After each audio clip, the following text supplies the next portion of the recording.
નમસ્કાર મિત્રો, જનગણના 2027નો પ્રથમ તબક્કો શરૂ થઈ ગયો છે. તારીખ 17 મે 2026થી 31મી મે 2026 સુધી સરકાર દ્વારા સ્વગણતરી એટલે કે સેલ્ફ ઇન્યુમરેશન માટે પોર્ટલ ઓપન કરવામાં આવ્યું છે. જો તમે આ 15 દિવસમાં ઓનલાઈન વિગતો ભરી દેશો તો જ્યારે ગણતરીદાર તમારા ઘરે આવશે ત્યારે લાંબો સમય રોકાવો નહીં પડે. માત્ર 11 અંકનો SEID બતાવવાનો રહેશે. આ પ્રક્રિયામાં માત્ર 15-20 મિનિટનો જ સમય લાગશે.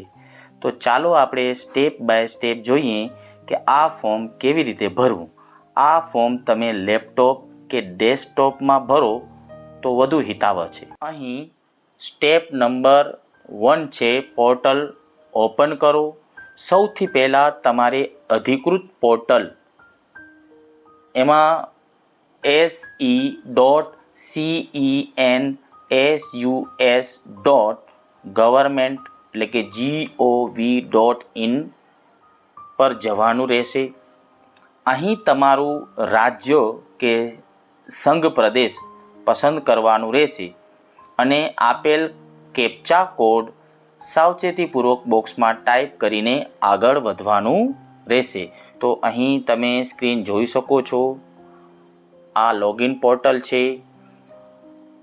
અહીં સેન્સસ ઓફ ઇન્ડિયા 2027 લખેલું છે અને આ રીતના તમને સ્ક્રીન દેખાશે. અહીં તમે જોઈ શકો છો. અહીંયા તમારે સ્ટેટ જે છે એ સિલેક્ટ કરવાનું રહેશે અને અહીં નીચે આપેલા જે કેપ્ચા જે છે એ એન્ટર કરવાના રહે. સ્ટેપ નંબર 2માં રાજ્ય પસંદ કરો અને કેપ્ચા ભરો. જે આપણે લાસ્ટમાં જોયું ને કે ડ્રોપ ડાઉનમાંથી જે તે રાજ્ય પસંદ કરવાનું રહેશે. અહીં ગુજરાત રાજ્ય લખેલું છે. તમારું જે તે રાજ્ય હોય એને સિલેક્ટ કરવાનું રહેશે અને સ્ક્રીન પર દેખાતો કેપ્ચા કોડ જે છે એ સાવચેતીપૂર્વક ટાઈપ કરવાનું રહેશે. તો આ રીતના તમારી સામે સ્ક્રીન દેખાશે. અહીંયા આપ જોઈ શકો છો કે અહીંયા સિલેક્ટ સ્ટેટ અને અહીંયા જે નીચે આપેલા કેપ્ચા જે છે એ કેપ્ચા એન્ટર કરવાના છે. એટલે અહીં ગુજરાત સ્ટેટ જે છે એ સિલેક્ટ કરેલો છે. અહીંયા તમે જોઈ શકો છો અને આ જે કેપ્ચા જે છે એ અંદર એન્ટર કરવાના છે. હવેનો સ્ટેપ છે આપણે કુટુંબની નોંધણી કરવાની છે અને OTP વેરિફિકેશન કરવાનું છે. અહીં ખાસ ધ્યાન રાખજો કે કુટુંબના મુખ્ય વ્યક્તિનું નામ એકવાર લખ્યા પછી બદલી શકાશે નહીં. એટલે કે સ્પેલિંગ સાચો લખવો. આખા પરિવાર માટે એક જ મોબાઈલ નંબર આપવાનો રહેશે.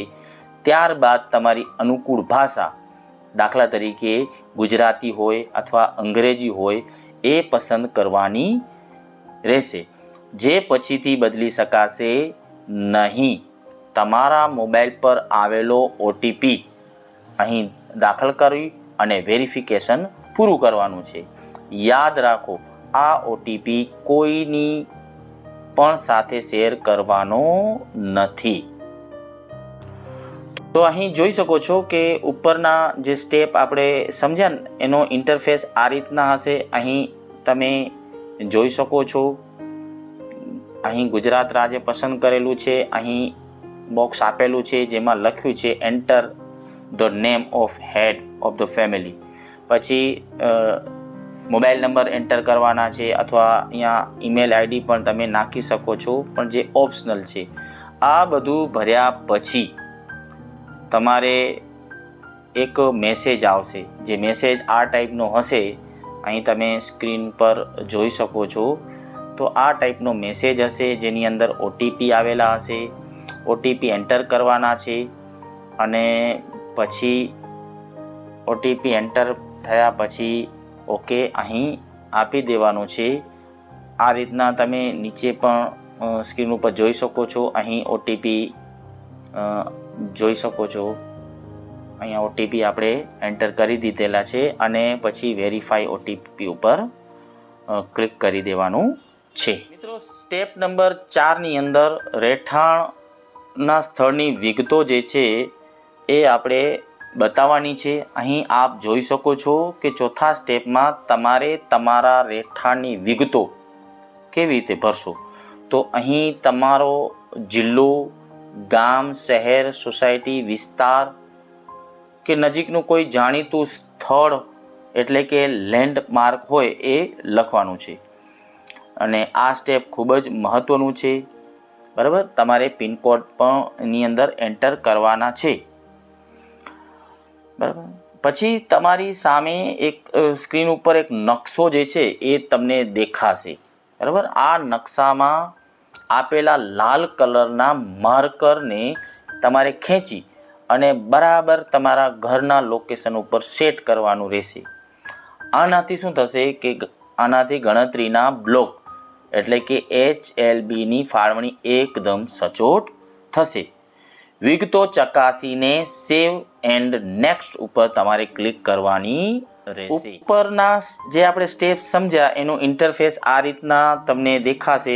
તો એમાં આપણે ગુજરાત રાજ્યના હોઈએ તો ગુજરાત રાજ્ય પસંદ કરવાનું. પછી મેં કીધું કે જિલ્લો પસંદ કરવાનું. પછી તમારે પિનકોડ જે છે એ એન્ટર કરવાના. અહીં તમે જોઈ શકો છો, અહીંયા તમારું મુખ્ય ઘરનું જે એડ્રેસ જે છે, વિસ્તાર, ગામ, શહેર, વિસ્તાર, બરાબર, તો ભૂમિચિહ્ન તો એ દર્શાવવાનું રહેશે. અને પછી શોધો એના ઉપર ક્લિક કરવાનું રહેશે.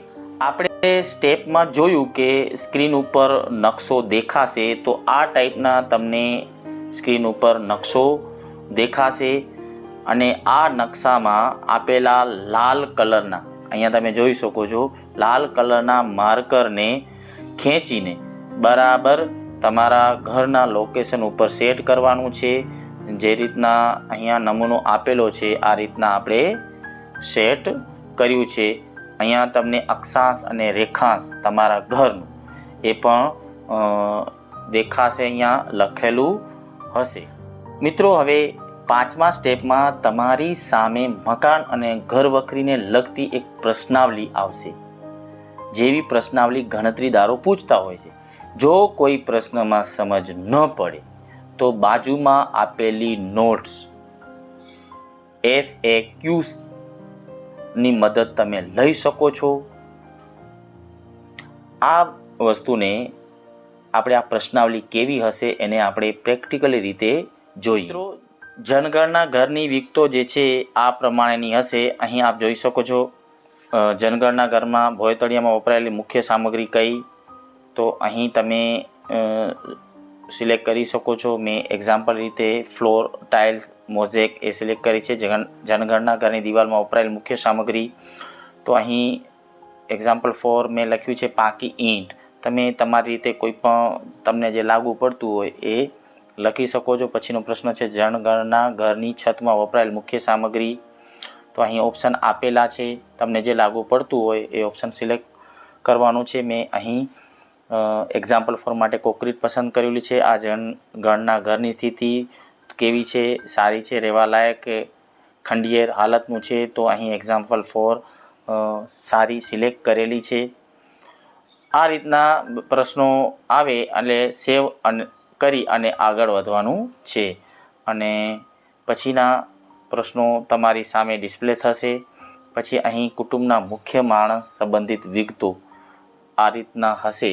તો એ પણ તમારે પ્રશ્નોના જવાબ આપવાના છે. કુટુંબના મુખ્ય વ્યક્તિ સાથે રહેતી કુલ વ્યક્તિઓની સંખ્યા, તો અહીં એક્ઝામ્પલ 4 2 લીધેલા છે. મુખ્ય માણસનું નામ પસંદ કરવાનું છે. મુખ્ય માણસની જાતિ પસંદ કરવાની છે, પુરુષ, સ્ત્રી કે જે પણ હોય. પછી અનુસૂચિત જાતિ કે અનુસૂચિત જનજાતિ, અન્ય વર્ગના હોય એ. પછી આ ઘર માલિકીનો દરજ્જો કેવો છે, માલિકીનું છે, ભાડાનું મકાન છે, જે લાગુ પડતું હોય તમે કરી શકો છો. ઓરડાઓની સંખ્યા, કુટુંબમાં રહેતા દંપતીઓની સંખ્યા, એકદમ સામાન્ય પ્રશ્નો છે, તમે આરામથી જવાબ આપી શકશો. પછી સેવ એન્ડ આગળ વધો એના ઉપર તમારે ક્લિક કરવાનું રહેશે. હવે ઉપલબ્ધ સુવિધાઓ, તો ઉપલબ્ધ સુવિધાઓ જે છે તો એ પણ તમારે એના પ્રશ્નો જે છે એના જવાબ આપવાના છે. પીવાના પાણીનો સ્ત્રોત, કેવી રીતે પીવાનું પાણી, મતલબ કે શુદ્ધિકરણવાળું પાણી, શુદ્ધિકરણ કર્યા વગરનો કૂવાનો, હેન્ડપંપનો. અહીં એક્ઝામ્પલ ફોર લીધું છે ટ્યુબવેલ કે બોર કૂવાનું પાણી. તમને જે લાગુ પડતું હોય તમે કરી શકો. પીવાના પાણીના સ્ત્રોતની ઉપલબ્ધતાનું અંતર, મતલબ ઘરમાં છે, ઘરની નજીક છે કે દૂર છે. પછી પ્રકાશનો મુખ્ય સ્ત્રોત, તમે વીજળી વાપરો છો, કેરોસીન, સૌર ઉર્જા, અન્ય તેલ, અન્ય કોઈ આ ટાઈપના શૌચાલયનો ઉપયોગ, ખાસ કરીને ફક્ત કુટુંબના ઉપયોગ માટે, અન્ય કુટુંબ સાથે વેચાયેલું છે, જાહેર શૌચાલયનો ઉપયોગ કરો છો કે ખુલ્લામાં. આવા નોર્મલ પ્રશ્નો ઓપ્શન આપેલા છે, તમે આરામથી એનો જવાબ આપી શકો છો. શૌચાલયનો પ્રકાર જે છે એ કેવો છે, બરાબર, તમને જે લાગુ પડતું હોય એ રીતના તમે તમારો જવાબ જે છે એ સિલેક્ટ કરી શકો છો. સિમ્પલ પ્રશ્નો છે. ગંદા પાણીનું નિકાલનું જોડાણ, તો એ પણ બંધ ગટરમાં છે, ખુલ્લી ગટરમાં છે, ગટર નથી. પરિસરમાં સ્નાનગૃહની ઉપલબ્ધતા, તો સ્નાનગૃહ છે, છત વિનાનું છે અથવા બિલકુલ નથી. આ રીતના રસોડું અને એલપીજી પીએનજી જોડાણની ઉપલબ્ધતા, રસોડામાં રસોઈ થાય છે જેની અંદર એલપીજી પીએનજી જોડાણ છે કે નહીં, અથવા એલપીજી પીએનજી જોડાણ નથી. જે પણ લાગુ પડતું હોય, ઘરની અંદર રસોઈ થાય છે પણ રસોડામાં નહીં, જે પણ લાગુ પડતું હોય તમે સિલેક્ટ કરી શકો છો. આ બધા સિમ્પલ પ્રશ્નો છે જે તમે આરામથી જવાબ આપી શકો છો. અને પછી સેવ એન્ડ નેક્સ્ટ ઉપર ક્લિક કરવાનું છે, આગળ વધવાનું છે. તો આપણે એના ઉપર ક્લિક કરી. હવે કુટુંબ પાસેની અસ્કામતો જે છે એને લગતા પ્રશ્નો પણ છે. તો અસ્કામતો જોઈએ તો રેડિયો, ટ્રાન્ઝિસ્ટર જે હોય તે, પરંપરાગત રેડિયો, મોબાઈલ, સ્માર્ટફોન જે લાગુ પડતું હોય. પછી ટેલિવિઝન છે, તો ટેલિવિઝનમાં કઈ દૂરદર્શન, અન્ય ડીડીએચ કે કેબલ કનેક્શન કે અન્ય કોઈ ઇન્ટરનેટનો ઉપયોગ કરો છો, તો લેપટોપ, કોમ્પ્યુટરમાં ઇન્ટરનેટનો ઉપયોગ, મોબાઈલ કે સ્માર્ટફોનમાં. સાવ સિમ્પલ પ્રશ્નો છે, તમે આરામથી જવાબ લખી શકો છો. લેપટોપ અથવા કોમ્પ્યુટર છે કે નહીં, હા કે ના. ટેલિફોન અને મોબાઈલ ફોન કે સ્માર્ટફોન છે કે નહીં, તો સ્માર્ટફોન બધા પાસે હોય છે. સાયકલ, સ્કૂટર, મોટરસાયકલ, એ જે પણ તમારી પાસે હોય એના ઉપર ટિક કરવાનું છે. Car, jeep, van. કુટુંબ દ્વારા ઉપયોગમાં લેવાતું મુખ્ય અનાજ, ચોખા, ઘઉં, જુવાર, સિમ્પલ જે તમે અનાજ યુઝ કરો છો, અને મોબાઈલ નંબર. પછી સેવ એન્ડ નેક્સ્ટ ઉપર પાછું ક્લિક કરવાનું છે. તો અહીં સેવ એન્ડ નેક્સ્ટ ઉપર ક્લિક કરશું તો આગળની શું પ્રોસેસ છે એ જોઈએ. તો અહીં બધી વિગતો ભરાઈ ગયા પછી આપણે નેક્સ્ટ સ્ટેપમાં તમને પ્રિવ્યૂ સ્ક્રીન દેખાઈ રહી છે. અહીં જોઈ શકો છો તમે, પ્રિવ્યૂ સ્ક્રીન તમે જોઈ શકો છો. અહીં આખું ફોર્મ શાંતિથી તમારે ચકાસી લેવાનું છે. જો કોઈ સુધારો કરવો હોય તો હમણાં જ કરી શકાય છે. તમે આને ડ્રાફ્ટ તરીકે સેવ પણ કરી શકો છો. આપણે બધી વિગતો ધીમે ધીમે ચેક કરી લેવાની છે. અહીં તમને બધી વિગતો દેખાઈ રહી છે. એ વિગતો જે છે એ તમારે ચેક કરી લેવાની છે. તમને કોઈ સુધારો કરવાનું લાગે તો તમે પાછા જઈ શકો છો. અહીંયા જુઓ, અહીંયા ફેરફાર કરવા માટે પાછા જાઓ, એ પણ તમે કરી શકો છો. અથવા અહીંયા જો ડ્રાફ્ટ તરીકે તમે સેવ પણ કરી શકો છો. અને એક ઓપ્શન આપેલું છે, અહીં તમે જોઈ શકો છો, અંતિમ સબમિટ, બરાબર, એ પણ કરી શકો. જો બધી વિગતો બરોબર લાગતી હોય તો તમે અંતિમ સબમિટ પણ કરી શકો છો. અંતિમ સબમિટ આપ્યા પછી શું પ્રોસેસ છે એને આપણે સ્લાઇડમાં જોઈએ. માનો કે તમે ફાઇનલ સબમિટ આપી દીધું છે, તો ફાઇનલ સબમિટ ઉપર તમારે ક્લિક કરવાનું હોય છે. અને ફાઇનલ સબમિટ થતાં જ સ્ક્રીન ઉપર 11 અંકનો SEID જે એ જ અક્ષરથી શરૂ થાય છે એ તમને જોવા મળશે. આનો તુરંત જ મોબાઈલથી ફોટો અથવા સ્ક્રીનશોટ પાડી લો.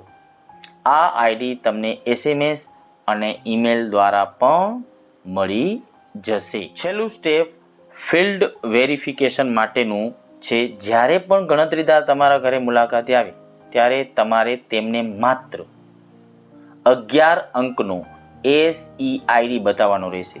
જો ID મેચ થઈ જશે તો તમારી વિગતો સીધી જ માન્ય ગણાશે અને તમારો કિંમતી સમય બચી જશે. જો કોઈ કારણસર ID ન મળે તો જ ગણતરીદાર નવી માહિતી લેશે. તો મિત્રો, આજે જ આ પોર્ટલ ઉપર તમે જઈ તમારી સ્વગણતરી પૂરી કરો.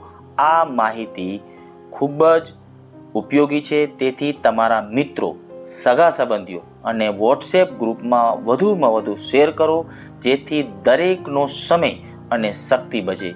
વિડીયો જો તમને ગમ્યો હોય તો લાઈક અને ચેનલને સબસ્ક્રાઈબ જરૂર કરજો. ધન્યવાદ.